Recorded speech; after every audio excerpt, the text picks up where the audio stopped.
Currently, I'm super obsessed with this eyeshadow palette, and this is what you're going to be seeing on my channel a lot, using a little bit of concealer, which is 1 to 2 shades lighter than my skin tone. And I'm just going to take a concealer buffing brush, create an even base for our eyeshadows. And I'm going to set my eyeshadow primer with the same powder puff to set this concealer, and this is going to help blend our eyeshadows beautifully. Okay, on a clean blending brush, I'm going to start with this shade called Mesh, and I'm going to start working this shade into my crease.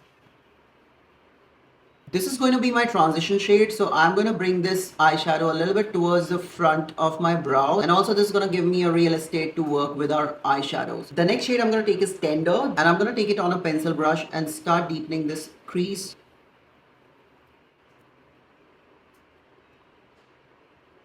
On my pinky finger, I'm going to take this shade called Filigree. This is what I'm going to place towards the inner corner and outer corner of my eyes, leaving this space in the center for our next eyeshadows. Okay, next I'm going to take this shade called Muse, and this is what we're going to place in the center. I'm going to go back with my blending brush, take this shade Mesh once again to kind of soften out the edges. For my inner corner highlight, I'm going to take this shade called Whisper on this sort of like a small shader brush. Okay, I'm going to run a little bit of shimmer on my lower lash line, and for that I'm going to take this shade called Ella.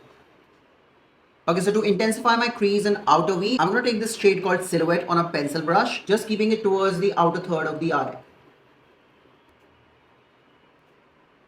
I'm also going to run this shade towards my lower lash line, just to the outer V. Okay, next I'm going to take a kohl pencil and I'm going to run it through my waterline. This is going to create more dimension and sultriness.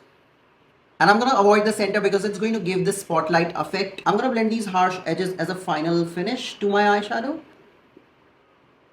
For my mascara, I'm taking this Extended Play Giga Black Mascara by MAC Cosmetics. You guys know I have stopped wearing false lashes, but for a look like this, I need my lash game on. So I'm gonna pop some eyelashes off camera and I'll be right back. So you guys, this is the final look and this looks super stunning. The shimmers are shimmering, the eyes are popping, the lips are pouting, everything is going on. And if you have not got your hands onto this eyeshadow palette, what are you waiting for? Also, don't forget to subscribe to my YouTube channel, and I want you guys to help me reach out 10,000 views per day. This is one of my goals for 2024. So engage with this video, like this video, share it to your friends, leave me a comment, and I'm gonna see you guys in my next one.